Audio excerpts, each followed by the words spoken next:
bonne année! J'espère que vous allez bien. Je m'appelle Dominique, je suis bibliothécaire et je suis vraiment heureux de vous retrouver pour notre projet de lecture, la lecture une bouchée de plaisir.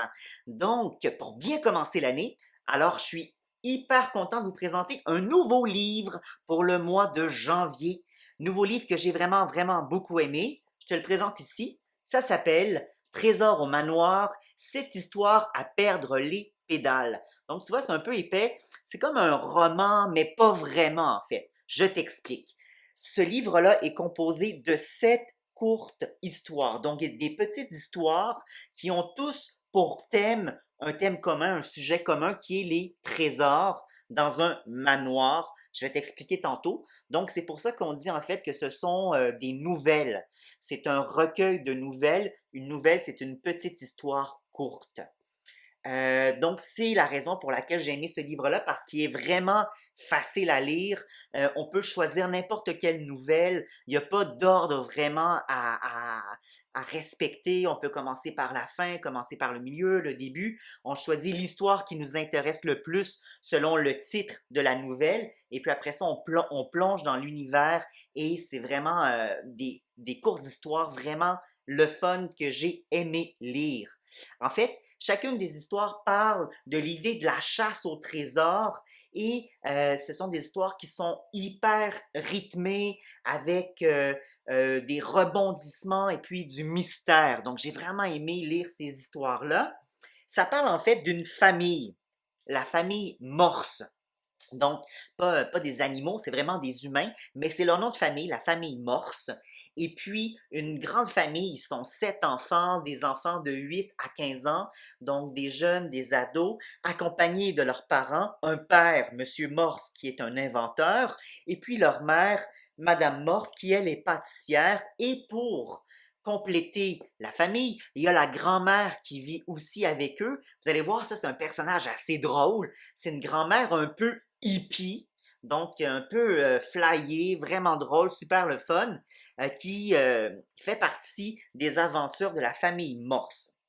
La mère, dans cette histoire-là, a hérité d'un énorme manoir. Donc, il y a une grande tante, une vieille tante qui est décédée et puis qui lui a donné son manoir. Et là, toute la famille Morse déménage dans cet énorme manoir-là qui est face à un immense lac, vraiment un gros lac majestueux, super beau, qui s'appelle le lac majuscule. Donc, toutes les histoires ont un lien avec ce mystérieux manoir-là où la famille vient nouvellement d'aménager et aussi ce village-là et puis le lac majuscule. Une des histoires, une des nouvelles que j'ai le plus aimé, c'est la troisième. Ça s'appelle Point final sur le lac majuscule. Je l'ai beaucoup aimé parce que c'est une histoire avec un peu une espèce de suspense écolo, environnemental. Donc, dans cette histoire-là, ben, les enfants aiment beaucoup aller se baigner dans ce lac-là et faire plein d'activités sportives, du ski nautique, de la nage, de la natation, du hockey l'hiver sur la glace. Mais là, ils arrivent au lac et le lac est fermé. Et on ne comprend pas pourquoi est-ce qu'il est fermé. Il y a un énorme ruban qui empêche tout le village de venir sur le lac. Et là, les enfants trouvent ça un peu bizarre. Il y a anguille sous roche. Ça veut dire que il y a comme c'est mystérieux et il y a quelque chose qui cloche. Donc, ils vont faire une enquête pour essayer de comprendre pourquoi est-ce que le lac est fermé, pourquoi est-ce qu'il est pollué. En fait, il est fermé parce que le maire de la ville dit qu'il est trop pollué. Et là, ils vont essayer de comprendre ce mystère-là en faisant une enquête sur le maire pour essayer de découvrir quelles sont les raisons qui l'ont poussé à fermer le lac. Et ils vont essayer de trouver un moyen aussi de sauver le lac, de le dépolluer. Et tout ça va se résoudre en fait en faisant une enquête dans leur manoir à partir d'un trésor qu'ils vont devoir découvrir dans leur manoir. Donc, je t'en dis pas plus, il faut vraiment lire la nouvelle pour tout comprendre, mais c'est super bien ficelé et c'est rempli de rebondissements. J'ai vraiment aimé ça. Et en plus, c'est un livre, c'est une petite histoire un peu écologique, environnementale, et ça m'a vraiment beaucoup plu. Donc, vraiment un bon livre. Je vous suggère de lire toute la classe ensemble. Vous pouvez en lire une partie sur le TNI, une nouvelle toute la classe ensemble. Après ça, vous mettre en sous-équipe pour lire une autre partie de la nouvelle ou même le lire individuellement sur des tablettes ou bien sur votre ordi. C'est à vous de décider, mais j'ai vraiment aimé ce livre-là. Maintenant, comme à chaque mois, je vous lance aussi trois petits défis à réaliser dans votre classe. Le défi Presto, Molo et Mucho. Vous choisissez avec votre prof quel défi vous avez envie de réaliser et puis après, vous vous lancez. Alors, le défi Presto, c'est un petit défi à faire toute la classe ensemble avant la lecture du livre. Donc, je vais vous demander d'engager une discussion, de faire une causerie toute la classe ensemble pour essayer de répondre à cette petite question-là qui est assez facile. Vous allez voir. Donc, sur notre première de couverture, c'est écrit Trésor au manoir, cette histoire à perdre les pédales. À perdre les pédales, donc c'est une expression.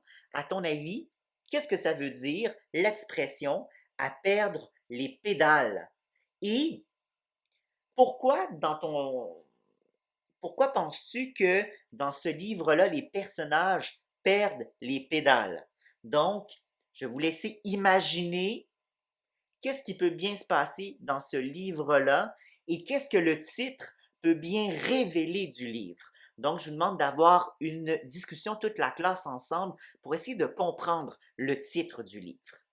Maintenant, le défi MOLO, donc c'est un défi davantage de compétences informationnelles pour essayer de comprendre la conception du livre, la chaîne du livre. Donc, dans nos parties du livre, il y a ici la première de couverture. Il y a une autre partie dans le livre qui s'appelle la page de titre. Donc, je la montre ici. Je vais te laisser toi-même la repérer dans ton livre numérique. La page de titre, en fait, euh, c'est une des pages juste avant le début de l'histoire sur laquelle on trouve plein d'informations. Évidemment, le titre, la maison d'édition, Dominique et compagnie, et le nom de l'auteur et de l'illustrateur. Sauf qu'en fouillant sur cette page de titre-là, de ce livre-ci, tu vas te rendre compte qu'il y a un collectif d'auteurs. Qu'est-ce que c'est à ton avis un collectif d'auteurs? Je vais te laisser résoudre le mystère avec toute ta classe en essayant de fouiller dans le livre pour essayer de découvrir qui sont les auteurs de ces livres-là qui font partie du collectif d'auteurs.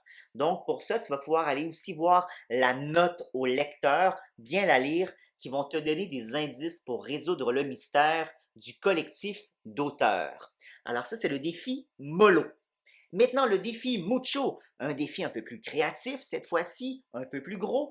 Donc, c'est un défi de rédaction où vous allez devoir utiliser votre imaginaire et écrire une petite nouvelle avec votre classe. Alors, je vous demande de créer en classe un court, tout petit recueil de nouvelles, comme inspiré un peu finalement de ce livre-ci, où en équipe ou individuellement, vous allez pouvoir écrire votre propre nouvelle. Et je vous demande également, toute la classe ensemble, collectivement, comme dans un collectif d'auteurs, de choisir une thématique centrale, un sujet commun pour toutes vos nouvelles, courtes nouvelles dans la classe. Donc, un petit projet de classe, ça va vous demander de faire un choix, de voter pour un sujet et ensuite de faire aller vos imaginaires, vos ménages pour écrire une courte nouvelle autour de ce sujet commun-là, comme l'ont fait le collectif d'auteurs de notre livre du mois de janvier. J'aimerais ça aussi, si ça vous tente, de venir partager le sujet, la thématique de votre collectif d'auteurs dans le Padlet. Comme ça, moi, je vais pouvoir les lire à distance. Et aussi, s'il y a d'autres jeunes à distance qui, bon, n'ont pas d'idée de sujet, mais peut-être que ça va inspirer d'autres jeunes aussi dans leur processus de rédaction, dans leur rédaction de nouvelles, en partageant sur le Padlet, super facile. Vous double-cliquez sur le Padlet, petite fenêtre qui apparaît, vous écrivez le nom de votre prof, le nom de votre école, et puis la thématique, le sujet qui aura été voté par votre classe. Donc, c'est tout. Et voilà, mes bons amis, je vous souhaite une super bonne lecture de Trésor au manoir, cette histoire à perdre les pédales. J'espère que vous n'allez pas perdre les pédales en lisant ce livre-là. J'espère surtout que vous allez l'apprécier et que ça va vraiment stimuler votre imaginaire pour peut-être écrire vous aussi une nouvelle. Alors, bonne lecture à tout le monde et puis on se retrouve le mois prochain en février. Salut tout le monde, bonne journée, bye bye.